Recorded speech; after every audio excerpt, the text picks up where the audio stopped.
Senator Kirsten Gillibrand's a Democrat from New York, a member of the Armed Services Committee. She just returned from a trip to Germany and Poland, where she met with Ukrainian refugees as well as U.S. service members, and she joins me now. I guess first, Senator, just to get your sense of what you learned on this trip, what you took away from it in Poland and elsewhere.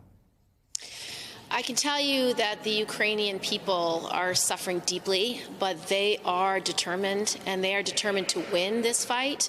They are not going to stop. They are going to keep fighting to the very last man. I've never seen more resilience and more absolute sense of urgency for the people of Ukraine to stand and to not give up.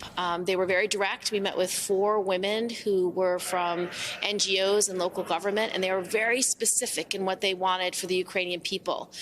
They wanted more military assistance, and the money that we passed into law just last week will pay for hundreds of javelins and hundreds of Stingers, hundreds of anti-aircraft defense systems, things that they need to defeat Russia.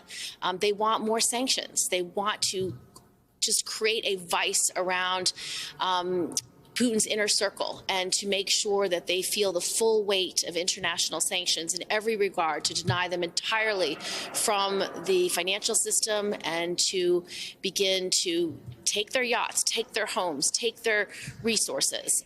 They want to make sure that when America talks about what we're doing, we talk about what we're going to do, not what we're not going to do.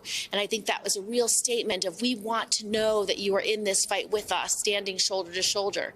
And last, which I think is exactly right, they want Putin declared as a war criminal and all his generals, because when they are launching missiles at hospitals, at apartment buildings, killing children, killing innocent people, those are war crimes. And so I'm going to be working with my Republican colleagues that went on this mission with me over the weekend to write those pieces of legislation to hold Putin and his generals accountable for these war crimes. We should note, of course, the U.S. not a signatory to the treaty that created the International Criminal Court, which would be one of the international bodies that might be able to prosecute these sorts of things. In terms of the refugee situation, I mean, I've been looking at the numbers, and they're really stunning. So today, the country of Moldova, which is the poorest country at a per capita GDP level in all of Europe, just south of Ukraine, it's taken in essentially 15% of its total population in 3 weeks. It would be the equivalent of 50 million people coming over the border in the U.S. in 3 weeks. It's just an astounding thing. I wonder what your assessment was of the viability of finding places for all of these people, as these numbers are going to continue to go up and up and up over Lord knows how long. Well, I can tell you the generosity of the Polish people was inspiring. Poland has taken millions of these refugees already. People are opening their homes for any family that needs a place to stay. We visited one of the welcome centers just 3 miles from the Ukrainian border. And there I met with a woman who has children and fled with her young children, leaving her husband to fight.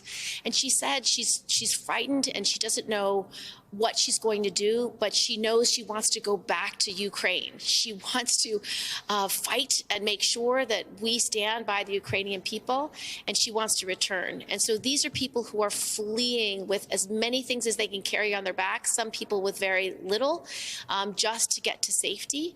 As you said, over 3 million Ukrainians have already left, and nearly 10 million in total have either left or been displaced already.